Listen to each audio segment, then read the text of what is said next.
What's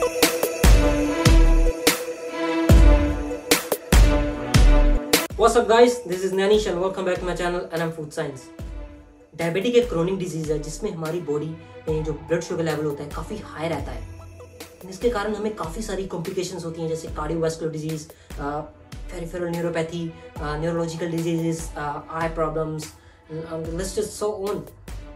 सो आज मैं cover करने जा रहा हूँ जो मोस्ट कॉमन टाइप्स है डायबिटिक्स की जिससे लोग सफ़र कर रहे हैं, type 1 and type 2 diabetics, so that आप लोग डायबिटिक्स के बारे में प्रॉपरली अंडरस्टैंड कर पाएँ। सो गाइस, बात करें टाइप 1 डायबिटिक्स की तो it's a kind of autoimmune disease जिसमें हमारी बॉडी में जो टी सेल्स होते हैं, इम्यून सिस्टम के टी सेल्स होते हैं, वो हमारे पैनक्रियाटिक बी सेल्स को पे अटैक करते हैं, बाय मिस्टेक इन्वेड करते हैं हमें।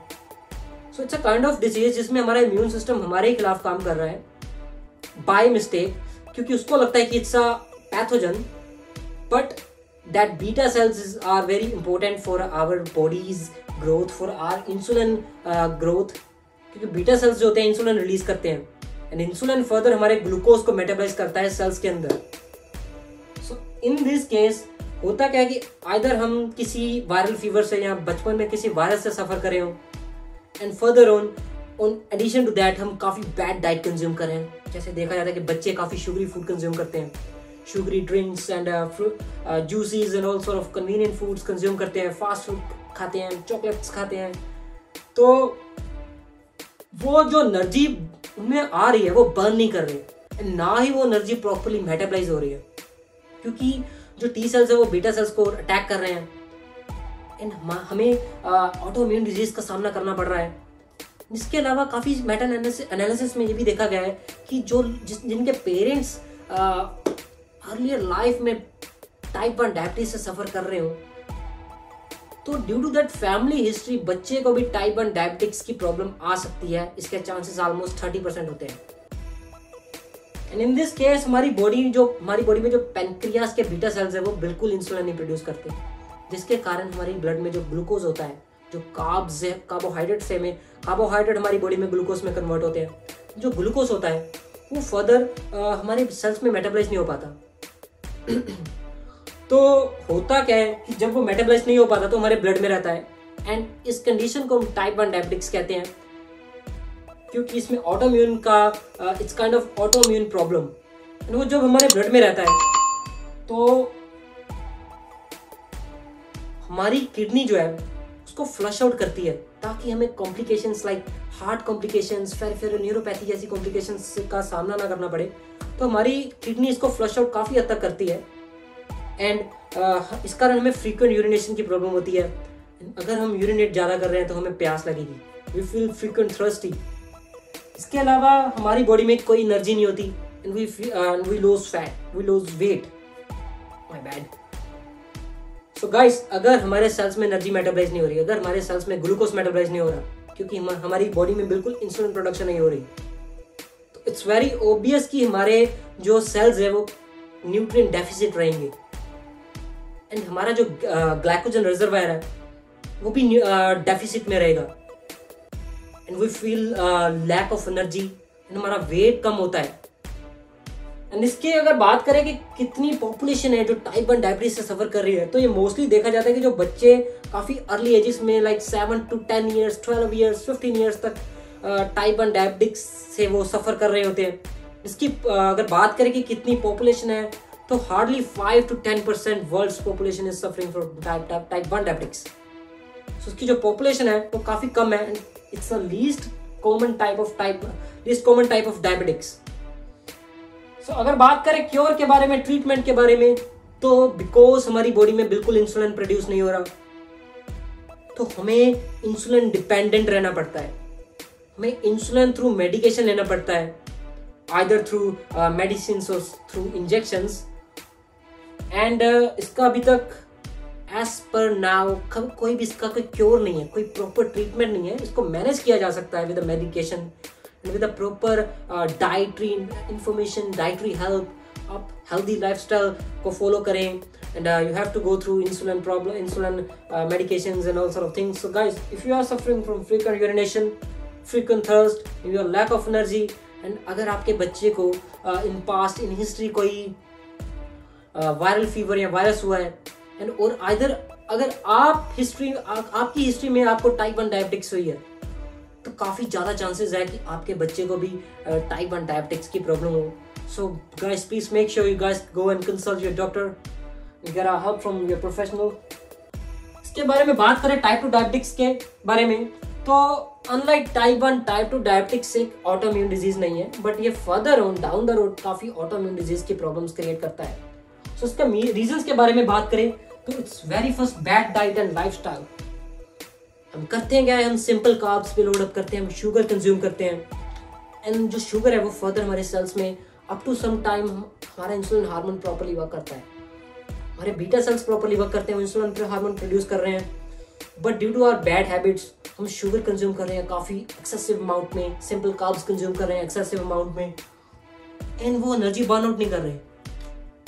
हमारा इंसुलिन हार्मोन प्रॉपर्ली काम कर रहा है, सेल्स में एनर्जी मेटाबॉलाइज कर रहा है, बट हम एनर्जी बर्न नहीं कर रहे, वो फर्दर एडिपोसाइट फैट सेल्स में कन्वर्ट हो रही है. And obesity is one of the biggest reason of type 2 diabetics. इसके अलावा ओबेसिटी में होता क्या है, फर्दर उन टाइप 2 डायबिटिक्स का थोड़ा सा करे बात कि कैसे होती है, तो हमें फॉर सम टाइम हमें प्री डायबिटिक की प्रॉब्लम क्रिएट होती है हमारी बॉडी में. प्री डायबिटिक्स के बारे में बात करें तो it's a kind of temporary diabetic problem. हमारी body kind of temporary hyperglycemia की स्टेज में होती है, जिसमें हमारा blood sugar level around about 120 से लेके 200 के बीच वेरी करता है. 120 milligram decilitres to 200 milligram decilitres के बीच वेरी करता है. It is up to some time, जब भी हम कार्ब्स कंज्यूम करते हैं तो हमारा ब्लड शुगर लेवल स्पाइक होता है. अप टू सम टाइम हमारा ब्लड 120-200 के बीच वेरी करता है, एंड देन वो नॉर्मल रेंज में आ जाता है, विच शुड बी 99 to 110 और समटाइम्स 120, डिपेंड्स ऑन आपकी फास्टिंग स्टेज है और आइदर आपने कोई फूड कंज्यूम करा है. It really depends upon that. So either इसका रीजन है प्री डायबिटिक, जिसको काफी हद तक क्योर किया जा सकता है, जिसको फर्दर डायबिटिक्स होने से बचाया जा सकता है. अगर आपको अर्ली स्टेजेस में पता चल जाए कि आप प्री डायबिटिक हैं, तो फर्दर डाउन द रोड आप डायबिटिक की प्रॉब्लम से बच सकते हैं अगर आप हेल्दी लाइफस्टाइल फॉलो अप करें. So guys take care and just make sure कि आप अपने रेगुलर चेकअप्स कराएं डॉक्टर से. अगर आपको प्रॉब्लम्स हो रही है, जैसे you are getting your lack of energy, you always feeling hunger, आपको काफी थर्स्ट होती है, यूरिनेशन होती है, इसके बारे में मैं बात करूंगा कि क्या प्रॉब्लम है. ये फर्दर डिटेल में थोड़े से सिम्टम्स के बारे में डिस्कस करूंगा.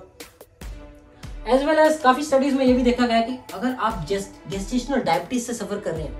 गेस्टेशनल डायबिटीज क्या है कि जब भी वुमेन प्रेग्नेंट होती है, and through that pregnancy time जो हमारे प्लेसेंटा होता है वो काफी तरह के हार्मोन रिलीज करता है through that pregnancy time period.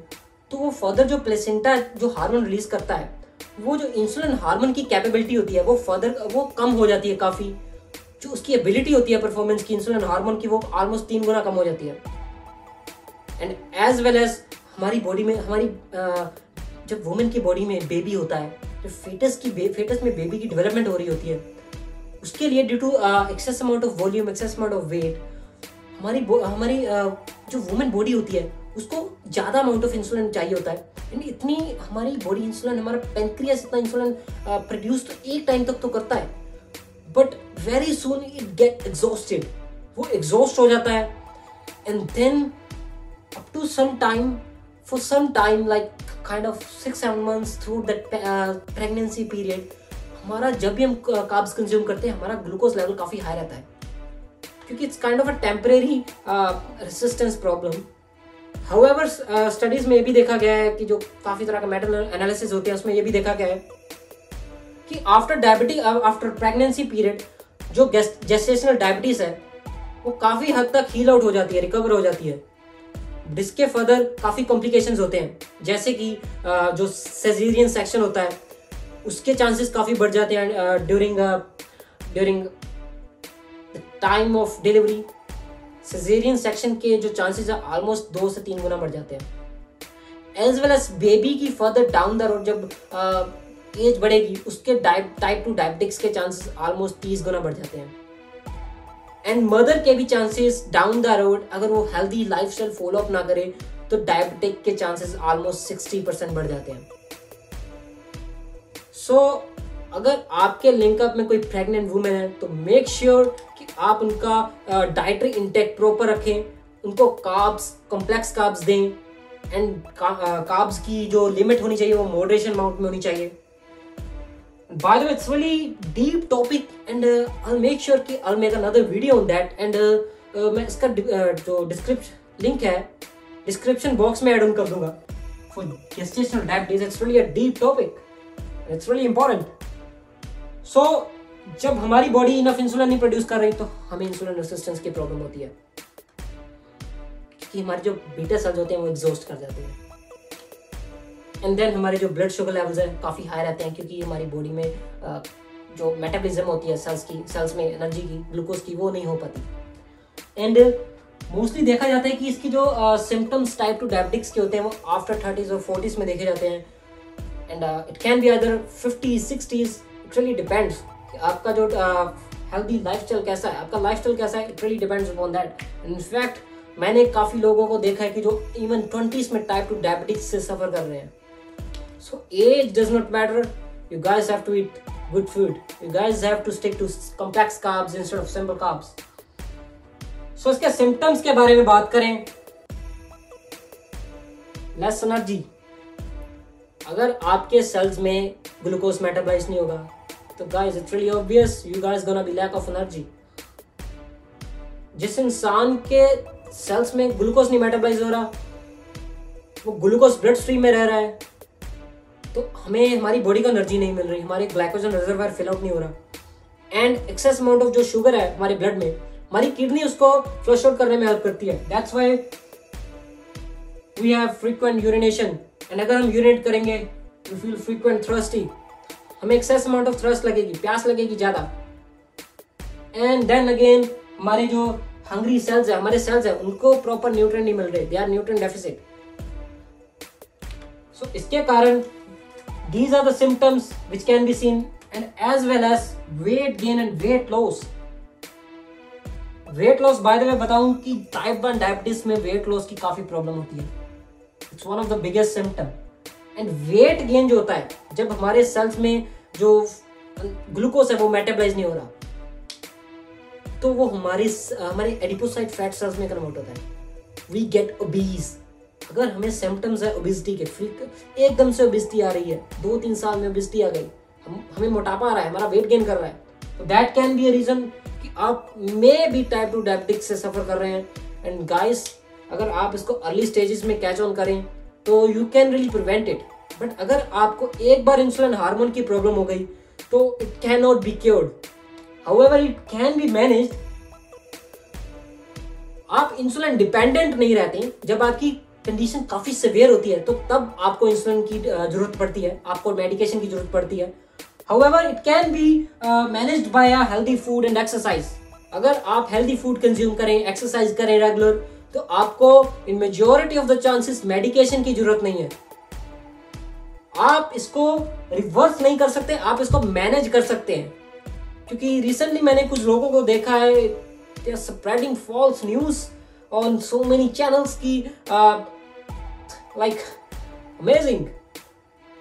Do this step to cure type 2 diabetics. Do this step to permanently heal, reverse type 2 diabetics. अरे भाई what you guys are doing? अभी तक जो साइंटिस्ट है, जो रिसर्चर्स हैं, अभी तक वो इस चीज का क्योर नहीं निकाल पाए. What you guys are really doing? Please stop it. That's not really done. आप इसको रिवर्स नहीं कर सकते, आप इसको मैनेज कर सकते हैं. You have to eat healthy food. You have to do exercise so that आप इसके जो complications है उससे बच सकें. इसके complications, heart disease, cardiovascular problem, peripheral neuropathy, इनके बारे में मैंने काफी डिटेल वीडियोस बनाई हैं. उनका लिंक मैं डिस्क्रिप्शन बॉक्स में डालूंगा. You guys can go and check that out. कैसे हमारी जो कोरोनरी आर्टरीज पे इफेक्ट करती है डायबिटिक्स. अगर आप टाइप 2 डायबिटिक्स से सफर कर रहे हैं तो आपके चांसेस हार्ट अटैक के, स्ट्रोक्स के ऑलमोस्ट 3 गुना बढ़ जाते हैं. सो गाइस क्यों हो रहा है ये सारा कुछ? आप टाइप 1 डायबिटिक्स को प्रिवेंट नहीं कर सकते. तो अगर ऑटोइम्यून डिजीज होगा आप इसको प्रिवेंट नहीं कर सकते. But type 2 diabetics is all your mistake. What you guys are doing, I mean the one who are suffering, it is simply a lack of awareness. So make sure you guys put sugar, you guys replace your simple carbs with your complex carbs. And I hope this information was helpful to you guys. Take care guys, over and out.